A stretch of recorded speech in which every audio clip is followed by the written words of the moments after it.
les convenga. ¿Es obligatorio el libro? No, yo no vivo de vender libros. El que lo quiera comprar, lo puede comprar. El que no, me da exactamente lo mismo. Libros de apoyo.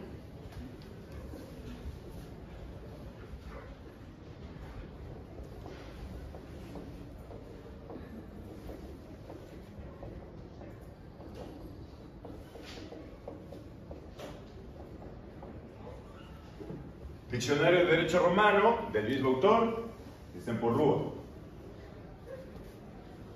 También, Derecho Romano,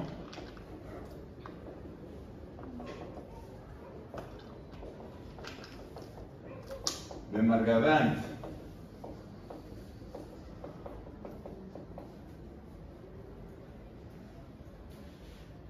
También el Panorama de Derecho Romano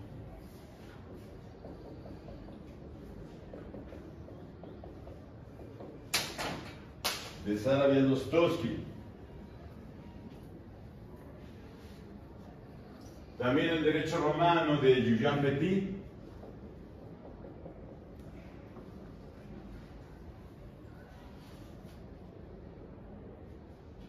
Y en general cualquier libro de Derecho Romano menos uno. Hay uno que está prohibido. Derecho Romano de Juan Iglesias o Marta Morinó. Ese está prohibido. Ese no sirve ni para el código.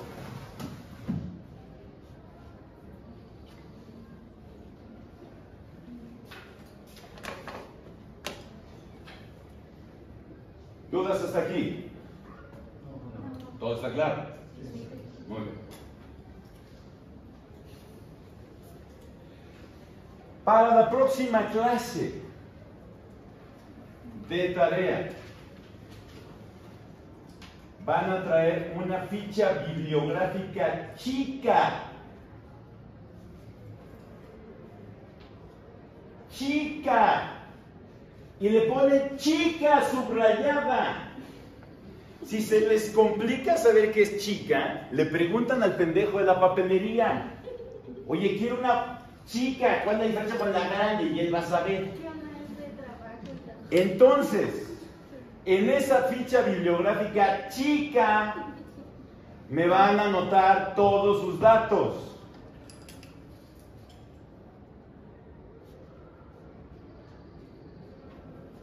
No me interesan ni preferencias sexuales, ni medidas, ni nada por el estilo.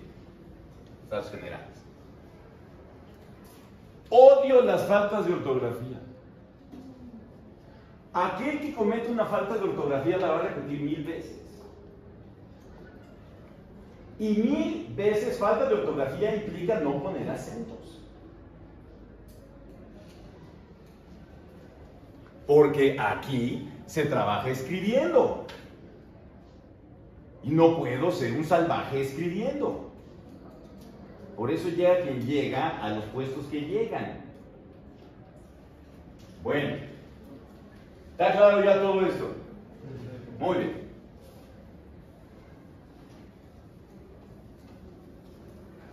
Nuestro curso se va a dividir en los siguientes temas.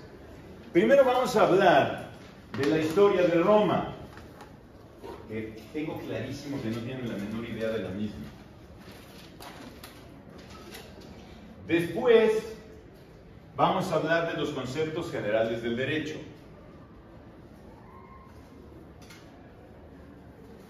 Luego del derecho de las personas.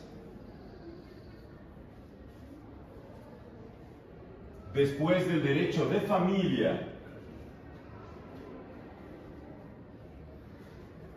Después del derecho procesal civil. Y por último, de los derechos reales.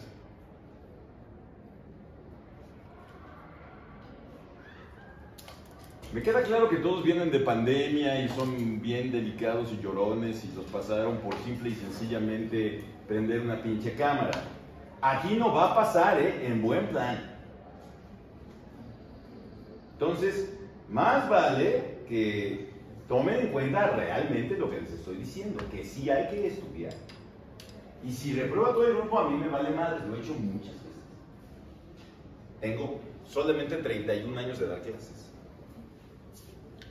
Bueno, vamos a iniciar entonces a hablar acerca de la historia de Roma. Obviamente no les voy a preguntar ni su nombre porque me vale madres, no me interesa por qué estudiaron Derecho, ni cuáles son sus ideales, eso es pura mamada que les van a preguntar todas sus demás clases. Aquí vamos a tomar clase real. Entonces, vamos a empezar a hablar de la historia de Roma. Y para eso yo quiero hacerles una pregunta. ¿En qué momento un pueblo se comienza a preguntar cuáles son sus orígenes? ¿De dónde viene? ¿En qué momento del desarrollo de ese pueblo es cuando se comienza a preguntar cuáles son sus orígenes? ¿Quién salió? ¿Nadie? Cuando toma conciencia de sí mismo y su lugar en el entorno, quiere saber el origen de por qué está ahí. Los cavernícolas pintaban en las paredes, tenían conciencia de sí mismos y se preguntaban por qué estaban allí. Y no sabemos nada de ello. Reitero, ¿en qué momento alguien, un pueblo, una civilización, se comienza a preguntar por sus orígenes? Cuando empiezan a evolucionar, por así decirlo, son nuevos conceptos, por así decirlo. Por ejemplo, que gracias a los antecedentes vas avanzando, ¿no? En la historia.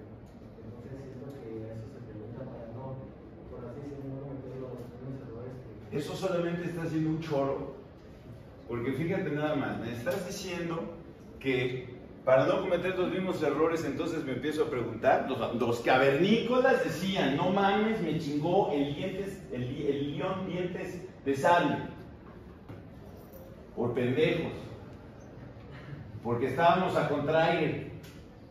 ¿No se lo preguntaban? ¿No están haciendo o dejando de cometer las mismas actitudes que los llevaron a que el león se los comiera? ¿Qué más? Dime. Los cavernícolas vivían en comunidad, estaban dentro de una cueva, se compartían entre todos, todo, tenían conciencia de comunidad, tan es así que decían, ese pinche güey, ¿quién es? ¿Tú qué quieres? Y le aventaban de pedradas, seguro caca como changos. Entonces, Cuando alguien los empieza a dominar. o sea, cuando yo me vuelvo esclavo de alguien, digo, no mames, ¿de dónde vendré? En el momento en el que crean una corriente artística o filosófica. Reitero, los cavernícolas pintaban en las paredes sus animalitos, eso es una corriente artística, ¿sí o no? Tan es así que bañan la manota, esto es mío, cabrón. Lo hice yo soy una pistola, cabrón. Cuando preguntaban de dónde venían. ¿Cuándo? Esa es mi pregunta. ¿En qué momento? Dime. Cuando comenzaban a razonar. Los cavernícolas decían, no mames, si este pinche palo le saco filo es más fácil matar a ese pendejo.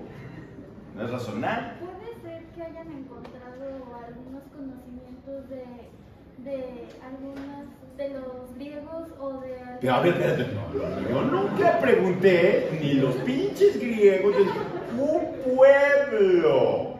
No dije los romanos, dije un pueblo. No, griegos. Cuando comienzan a hacer civilización. Es que se supone que está dividido en prehistoria e historia, ¿no? Entonces, al iniciar la historia empieza todo eso de los... ¿Quién es el padre de la historia? Ay, no sé. Entonces, ¿cómo sabes que hay una división en historia y prehistoria? Con el inicio de... No es que la chingada. ¡Otra vez! El puto cavernícola, cuando escribe algo, pone ahí así se comunica. ¿No es eso escritura?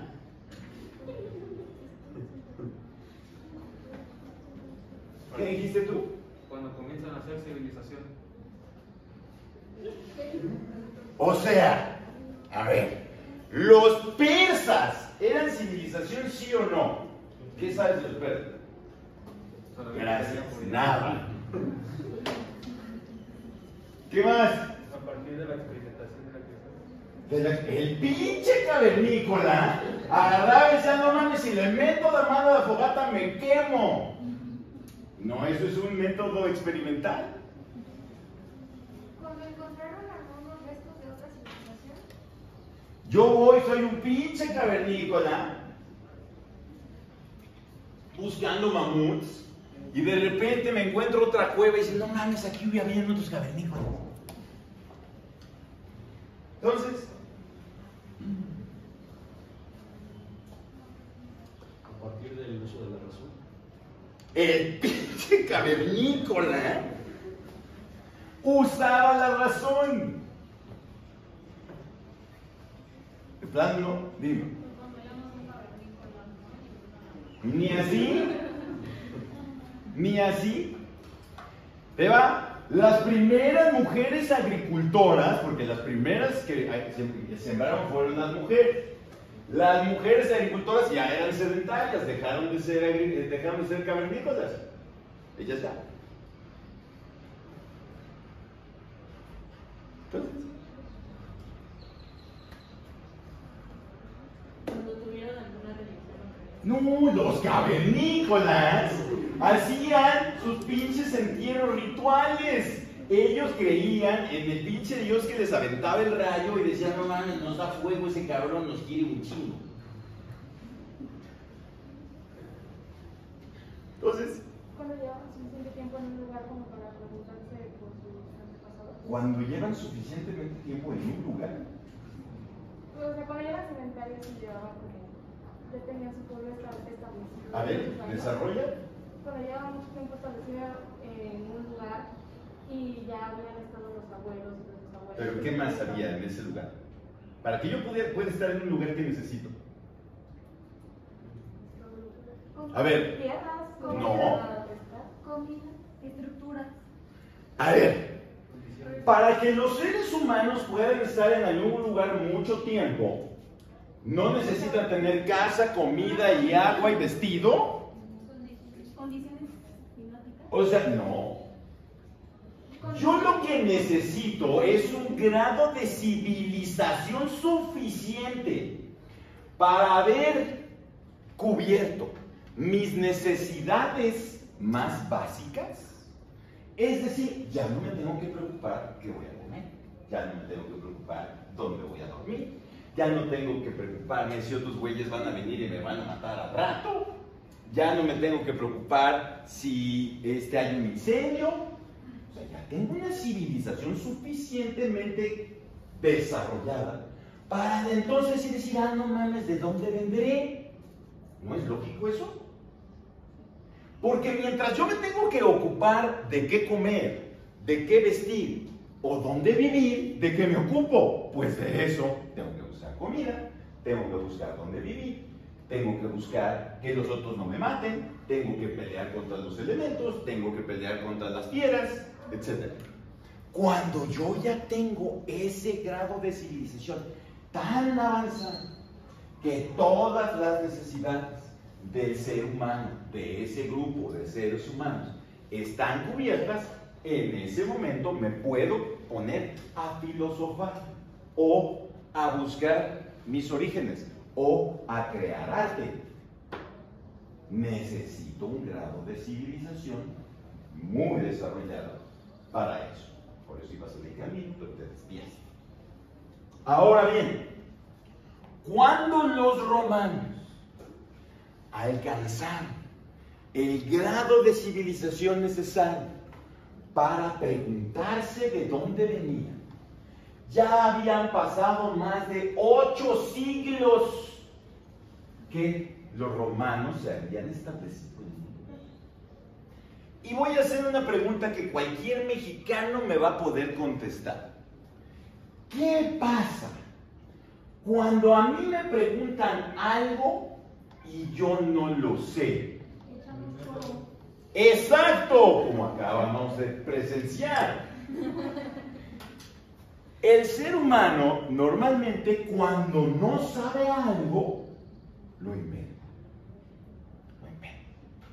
Entonces, cuando le encargaron a un escritor muy famoso, a Virgilio, que él escribiera los orígenes de Roma, pues tuvo que inventar un chingo, muchísimo.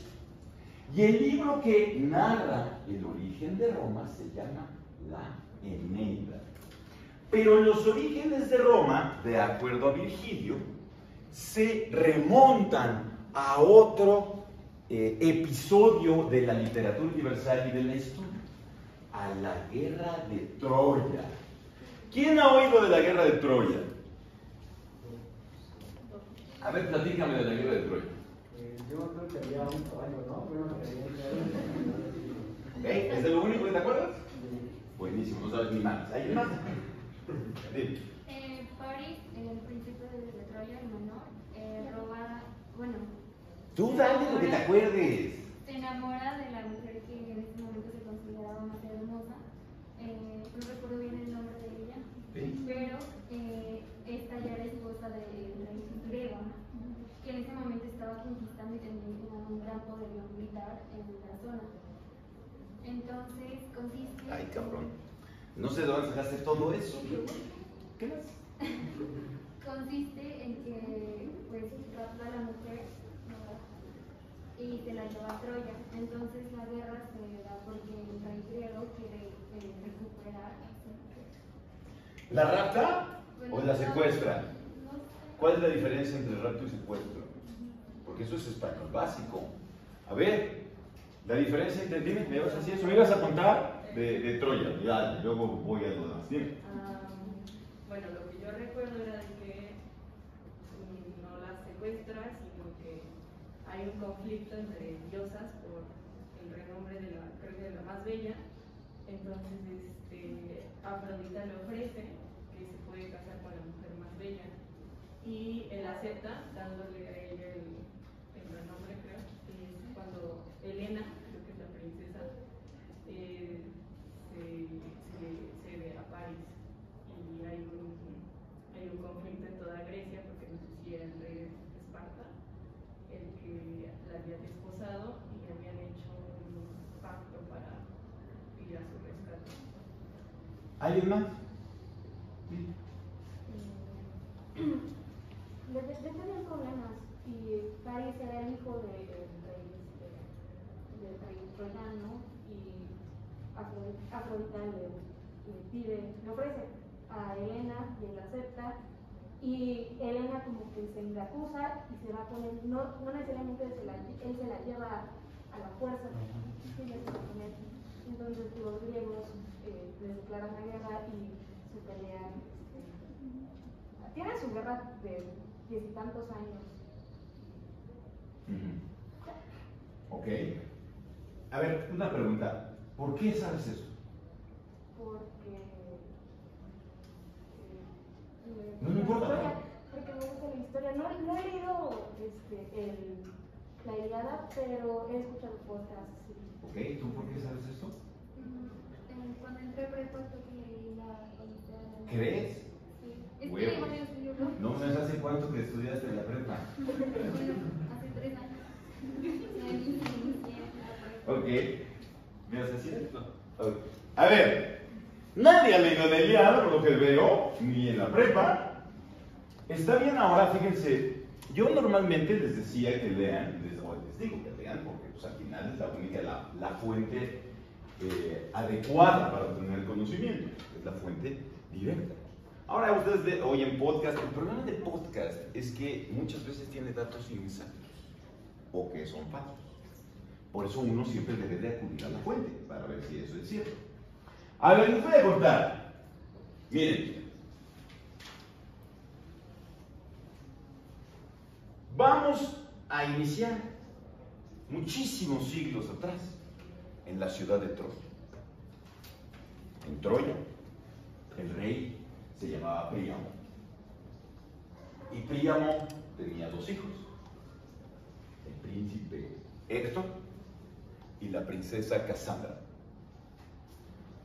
El príncipe Héctor, aunque muy joven, ya se descollaba. Yo también uso palabras del español que van a tener que apuntar y luego las buscan, porque no soy pinche diccionario, para eso tienen el celular, antes yo tenía que ir al libro. Entonces ya empezaba a ser un gran guerrero, aunque era muy pequeño. Casandra tenía el don de la adivinación. Ella podía ver el futuro. Y justamente la escena va a comenzar cuando están naciendo el tercer hijo de Príamo, el príncipe Paris. En el momento que nace Paris, Casandra entra en trance y le dice a su padre que los dioses le acaban de decir que Paris va a provocar la destrucción de Troya y que tiene que matarlo. Ella, Casandra, como sacerdotisa del dios Apolo, tenía una gran ascendencia sobre todas las decisiones de gobierno. Igual que ahora la iglesia, las iglesias, basta ver al presidente de la República como a todos los días habla de cosas de iglesias. La iglesia tiene gran injerencia en el poder temporal. Entonces, Príamo no puede él matar a su hijo, pero le ordena a uno de sus soldados que se lo lleve fuera de la ciudad y allí lo mata. El soldado se lleva al bebé, sube a una colina, deja el niño en unas rocas, saca la espada para matarlo, y en el momento en el cual va a matarlo, el niño abre los ojos y le sonríe. Y entonces el soldado ya no puede matar. Dice, pero te voy a abandonar aquí para que los dioses sean quienes decidan tu destino. Lo dejé. El niño, como es normal, comienza a llorar. Y unos pastores, un pastor que iba pasando por allí, les voy a hacer una atenta observación en su vida en general. No hay nada más cagante que alguien te mande un mensaje, hola. Segundo mensaje, ¿cómo estás? Tercer mensaje, ¿te sientes bien? Cuarto mensaje, ¿por qué no pergas todo en uno?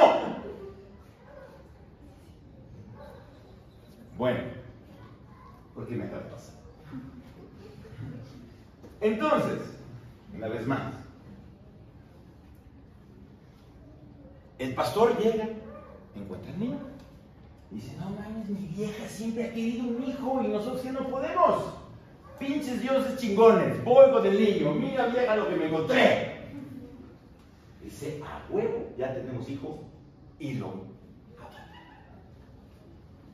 empieza a pasar el tiempo.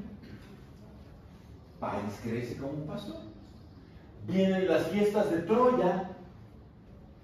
Y entonces, cuando hay fiesta, se cobran impuestos.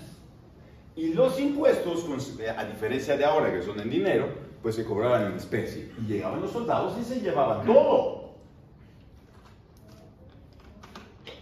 Paris había criado un toro desde que era un bebé. Un toro muy grande con el cual ella jugaba, etcétera, pinche toro de Libia. Llegan los soldados y se llevan al toro como parte de los impuestos para los juegos que se van a hacer. Y Paris le pregunta, ¿cómo puedo recuperar mi toro? Dice, pues tienes que ganar el pinche torneo. Ya eres este pendejo. Y se inscribe al torneo. Y empieza a ganarle a todo el mundo. Y a pasar rondas y rondas y rondas y rondas y rondas. Nunca había agarrado una arma, pero pues se asustó muy chingón, güey. O los dos eran muy pendejos. Y entonces, y la final contra el príncipe Héctor. Entran a la arena. Casandra lo ve, su hermana, y le grita a Héctor, ¡mátalo! Los torneos en esa época nunca eran a muerte. Si no, se quedaban sin gente, ¿verdad? Nada más era madrearse un rato y ya adiós. Y dice, ¡mátalo! Príamo dice, ¿por qué lo va a matar? Es un simple torneo. Dice, ¿por qué ese güey es tu hijo? Príamo baja a la arena, lo separa abraza a Pálas y lo recibe como su hijo. Y empieza a tratarlo como príncipe. En ese momento, en el Olimpo, donde viven los dioses, empezó una discusión terrible entre tres diosas. ¿De quién era la más hermosa de las tres? Estaba Afrodita, la diosa del amor. Palas Atenea, la diosa de la sabiduría. Y Hera, la diosa de los cielos. Hera tenía otra característica. Era la esposa de Zeus. Y se empezaron una pinche discusión de quién era más guapa, más hermosa de las tres. Pues ¿con quién van? Con Zeus, con el rey de los dioses, con el padre de los dioses. Dicen, aquí traemos una bronca, güey. Nos vas a decir quién de las tres es la que está mejor. El otro dice, no, ahí está mi esposa. Cualquier respuesta está equivocada. Dice, a ver, yo no voy a resolver este pedo. Les voy a nombrar un jurado. Y el juez que va a decidir va a ser el güey más guapo de todo el mundo, que era el príncipe Palas. Hay que pensar algo. Los príncipes en esa época no se bañaban. Andaban todos mugrosos, con los pelos todos por todos lados, así como muchos llegan aquí. Se limpiaban con el dorso del brazo, comían con las manos, no había baños. O sea, eran verdaderamente unos príncipes encantadosísimos. Bueno, entonces se le aparece en la noche, pinche susto, las tres diosas a Palas y le dicen qué es lo que tiene que hacer. Él debe decidir cuál de las tres diosas es la más hermosa. Y le dan una manzana de oro, la cual le tendrá que entregar a quien él considere que es la más. Y como en todos los certámenes y concursos que existen, los participantes trataron de sobornar al juez. Hera se le apareció primero y le ofreció que si ella no, riquezas. Imagínense nada más, un pinche pastor que se convirtió en príncipe ya, pues ya la lana como que ya no le llamaba tanto la atención. Se le apareció Palas Atenea a un güey de 18 años y le dijo, así como ustedes, le dijo, yo te ofrezco conocimientos. Dije, chica, tú ya perdiste ahorita. Qué hueva me das. Y se le aparece Afrodita y le dice, si yo gano, una vieja, la mejor de todo el mundo. No, obvio, ¿verdad? Un güey de 18 años, con todas las hormonas a tope, dijo, a huevo, ganas tú. Y le da la manzana. Dice, ahora sí mi premio. Dice, pues mira, la mujer más hermosa del mundo, que aparte se va a enamorar de ti, tiene un pequeño pedo. Está casada. Y además está casada con un rey, güey. El rey de Esparta, que se llama Agamenón. Y entonces dice, güey, nadie me vale madre, güey.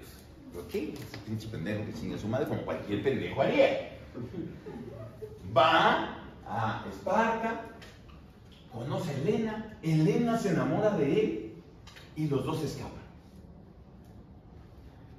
Después de un tiempo, porque evidentemente el rey no se dio cuenta que Helena no estaba. Porque normalmente, igualmente, vamos a ponernos en la época de los reyes, o de cualquier rey, pero las reyes de aquella época, tragaban como cerdos con sus cuates, eructaban, gritaban, decían todas esas pendejadas, y no veían a su esposa quizá en días, o semanas o meses, porque además tenían otras muchas con las cuales estaban. Y de repente ya no podía pasar por las puertas porque le empezaban a hacer unas cosas así de la cabeza. Y dijo, cabrón, ¿mi vieja? No, mames, ya se fue hace un chingo. Se fue con este güey que vino de allá de Troya. ¿Cómo que se fue con ese cabrón? Sí, se fue con ese güey. No mames, esto es una pinche afrenta. Ahora sí es una afrenta. Hay que ir a partirles la madre a esos güeyes por haberse llevado a mi esposo. Háblale a mis amigos. Un rey, ¿quiénes son sus amigos? Pues otros iguales, ¿verdad? Ni modo que tenga ahí unos amigos todos culeros. Reyes. ¿Quiénes eran los amigos de Agamenón? Pues en primer lugar, Menelao, rey de Atenas. También estaba Ulises, rey de Ítaca. Áyax, rey de Tebas. Y el más importante e imponente de todos los guerreros aqueos. Ese es tuya. Aquiles, rey de los mirmidones. Aquiles era un semidios. Aquiles era hijo del rey Peleo y de la diosa Tetis, diosa del mar. Cuando nació, su madre, la diosa Tetis, lo tomó por los talones y lo sumergió en la laguna Estigia. La laguna Estigia es la que separa el mundo de los vivos del mundo de los muertos. Cuando la gente se muere, de acuerdo al mito griego, así como el mito cristiano tiene otro, de acuerdo al mito griego, cuando alguien se muere, llega a la laguna Estigia. Y hay un barquero que se llama Caronte, y yo le tengo que pagar para que me lleve al mundo de los muertos. Si no tengo con qué pagarle, me quedo en este mundo, espantando gente, como espíritu chocarrero. Por eso, se han visto algunas películas o algunos documentales, a la gente le enterraban con 2 monedas en los ojos, para que pudiera pagarle a Caronte. Bueno, entonces lo sumerge en la laguna Estigia para que se vuelva invulnerable. O sea, casi como Superman, pero sin volar. Solo como el agua no tocó sus talones, era el único lugar del cual no era invulnerable. Bueno, pues Aquiles, que era el más portentoso de todos los guerreros, se va junto con Agamenón a pelear para recuperar a Helena. Pero todo esto todavía no es la Ilíada, es antes de la Ilíada. Homero nos narra la Ilíada después de 10 años de batallas. Troya era una ciudad amurallada. Los barcos de los sitiadores estaban allí, de todos los aqueos, y ya llevaban 10 años peleando. Y la primera escena es en la tienda de Agamenón peleándose con Aquiles por un esclavo. Aquiles había ganado la esclava en batalla, y Agamenón, que decía que él era el comandante de los aqueos, manifestaba que él tenía derecho sobre esa esclava y se la quita. Aquiles se enoja tanto que le dice a Agamenón que nunca más va a volver a luchar junto con los aqueos. Les vale mal, salen al día siguiente a luchar. Y Héctor se da cuenta que Aquiles no está entre los aqueos y manda cargar todo el ejército troyano en contra de los aqueos. Los empiezan a replegar, a hacer para atrás. Dicen que incluso el río Escamandro estaba lleno de sangre. Y estaban ya a punto de llegar a las naves y hasta prenderles fuego. Llega el mejor amigo de Aquiles, Patroclo, y le pide que regrese a pelear. Aquiles le dice que no, que la ofensa es demasiado grave. Y entonces él le suplica: déjame usar tu armadura para que piensen que eres tú. Se le permite usar la armadura. Sale Patroclo, y cuando ven la armadura de Aquiles resplandecer, los troyanos salen despavoridos huyendo. Pero igualmente Héctor se da cuenta que pelea diferente, que parece Aquiles pero que no se mueve igual. Se acerca Héctor a donde está Patroclo y lo mata.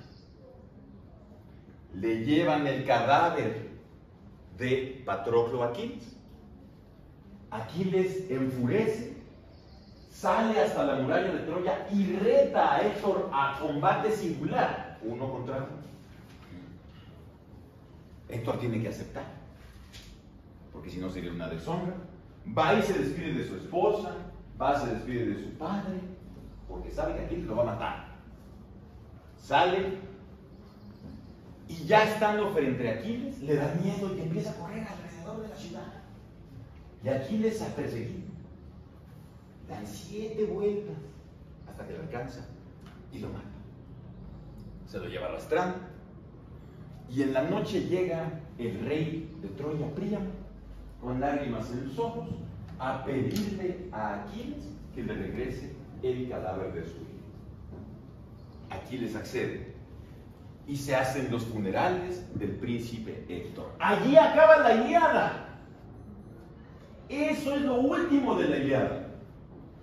En otros relatos dicen que Paris logró matar a Aquiles con una flecha que dirigió el dios Apolo a su talón. Y no avanzaba la guerra ni para un bando ni para el otro. Entonces, a Ulises, rey de Ítaca, se le ocurrió una estrategia: hacer un caballo de madera. ¿Por qué un caballo de madera? Porque los troyanos adoraban a los caballos. Uno, cuando lee la Ilíada, continuamente se refiere Homero a Héctor como el domador de caballos. Siempre se están refiriendo a los caballos continuamente con relación a los troyanos. Los troyanos, por lo tanto, el animal sagrado que tenían era el caballo. Por eso es que hacen un caballo de madera. Pero en su interior se escondieron los mejores guerreros aqueos. Y además ordenó Ulises que todos los barcos se fueran, para que pensaran que se habían rendido y que era una ofrenda por la valentía de los troyanos. Los troyanos se ponen muy contentos, meten el caballo, hacen una pinche fiestezota, no las pendejadas a las que ustedes han ido, de varios días, peda brutal, con buen alcohol, no con las chingaderas que ustedes toman. Y ya que están todos pedísimos en la madrugada, salen del caballo todos los aqueos, abren las puertas de la ciudad y entran los ejércitos y destruyen Roma y matan a todos. Es justamente cuando sucede esto que un personaje secundario de la Ilíada, un príncipe troyano, que se llamaba Eneas.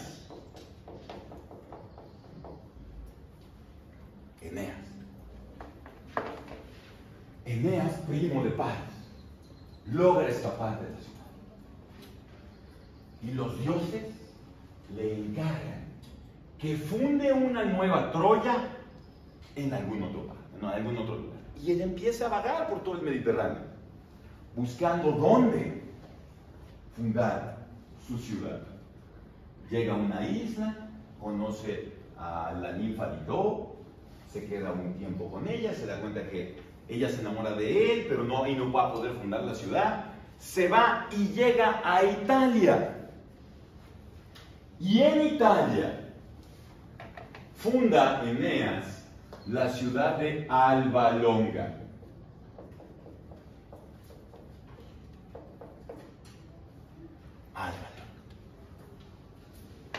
Los descendientes de Eneas fueron los reyes de Alba Longa.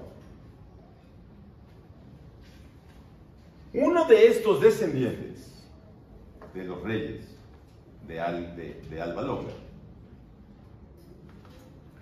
fue Numitor.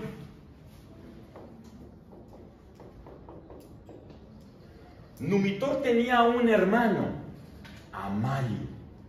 Amalio, que quería ser rey. Numitor tenía una hija, Silvia, la princesa Silvia. Amalio organiza una revuelta, hace un ejército poderosísimo con 20 pendejos, con piedras y palos, y logran derrotar a Numitor. lo depone del trono, le saca los ojos y lo mete al calabozo. Y a Silvia, a la hija de Numitor, la obliga a volverse sacerdotisa de Vesta. Es decir, se convirtió en una vestal. Vesta era una diosa que exigía a todos los creyentes de la misma voto de castidad. Nadie que fuera sacerdote o sacerdotisa de Vesta podía tener relaciones sexuales. ¿Para qué la hizo vestal? Para que no pudiera tener hijos. La pena por violar el voto de castidad de las vestales era el emparedamiento. Es decir, las mataban metiéndolas dentro de una pared para que se murieran de hambre, de sed. Estaban ahí atrás de la pared. Bueno, entonces, curiosamente aquí un dios aparece en escena. El dios Marte.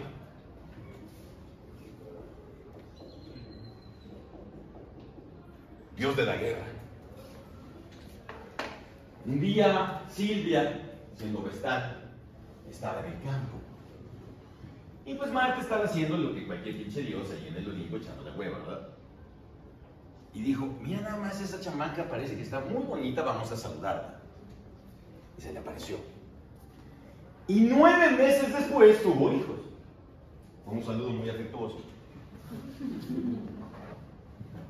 Tuvo 2 hijos, Silvia.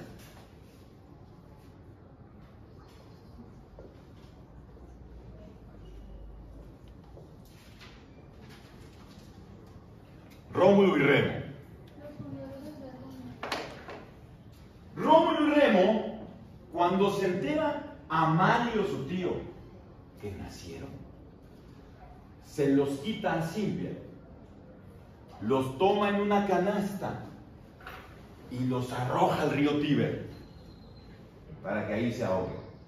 A otro personaje tampoco histórico le pasó lo mismo, nada más que no era para que se ahogara, sino para salvarlo. ¿A quién lo echaron una canasta y lo echaron un río también? ¿A quién?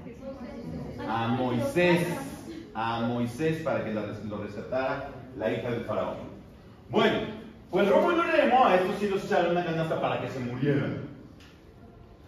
Y allí iba por el río. Y el río, que no estaba muy caudaloso en ese momento, saca la canasta a una de las orillas. Y aquí dice la leyenda que una loba los rescató y los amamantó para que crecieran fuertotes como lobos. La realidad es que lo más probable es que si existieron, los haya rescatado una mujer, que por dedicarse a ciertas actividades le decían la loba.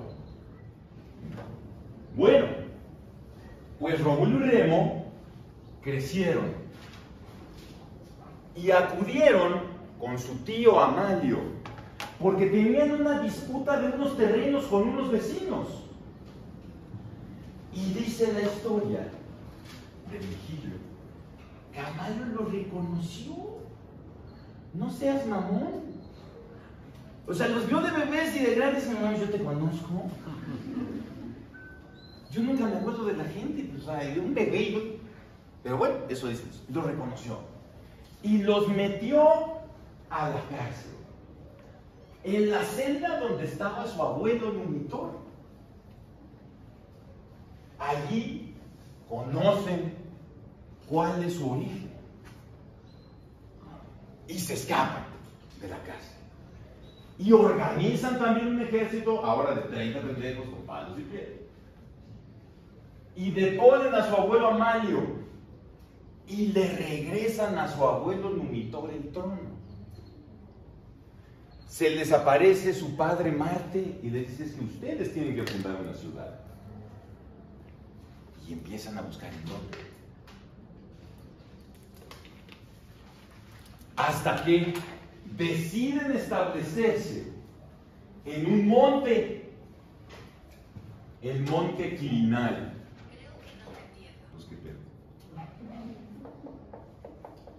En el monte Quirinal.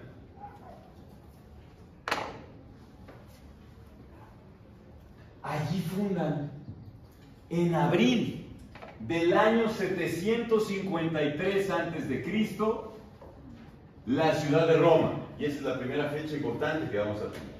En el 753 a.C., en el monte Quirinal, se funda la ciudad de Roma.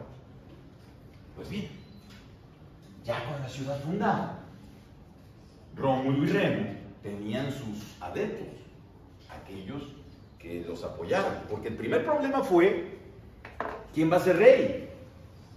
¿Quién de los dos va a ser rey? ¿Rómulo o Remo? Y entonces Rómulo tomó la decisión y la acción que cualquier persona con esos intereses en esa época hubiera hecho. Mató a su hermano. Y mediante el fratricidio es que Rómulo se convierte en el primer rey de Roma. Ya como rey de Roma, tiene que resolver varios problemas que se le empiezan a presentar. El primero, son muy poquitos. Solamente eran los 30 pendejos que fueron allí a echar su desmadre. Y dijo, si solamente somos 30 pendejos, cualquiera nos va a venir a partir la madre. Obviamente, ¿verdad? ¿Qué hizo Rómulo? Dijo, tengo que traer más güeyes aquí a vivir con nosotros. Entonces se expidió una ley, un edicto, en donde se le daba asilo en Roma, que además, imagínense Roma, eran unas pinches chozas horribles, unos jacales horrendos, con una barda de varitas. Pero expide un edicto en donde dice, pueden venir a vivir a Roma todos los asesinos perseguidos y esclavos fugitivos. O sea, no, estaba poca madre vivir allí. O sea, Tepito estaba chingón, güey, seguro. Entonces, pues ya era una sociedad bastante más defendible si iba a tener a puro güey de esos, ¿verdad? Entonces ya había gente, ya nos van a partir la madre. Y luego tiene otro problema, Rómulo.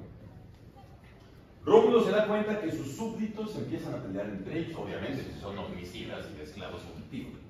Que había más pleitos de lo normal, que se empezaban a matar de ellos, que todos estaban de mal humor. ¿Por qué todo el mundo está de mal humor?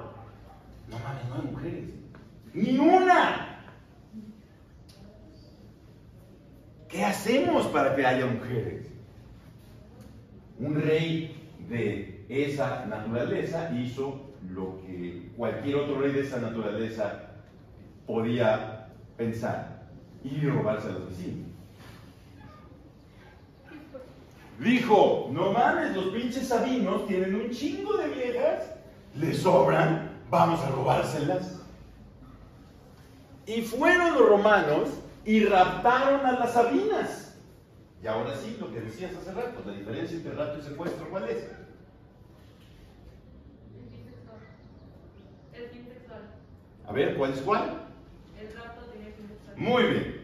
El secuestro es privar de la libertad a otra persona para obtener una satisfacción económica.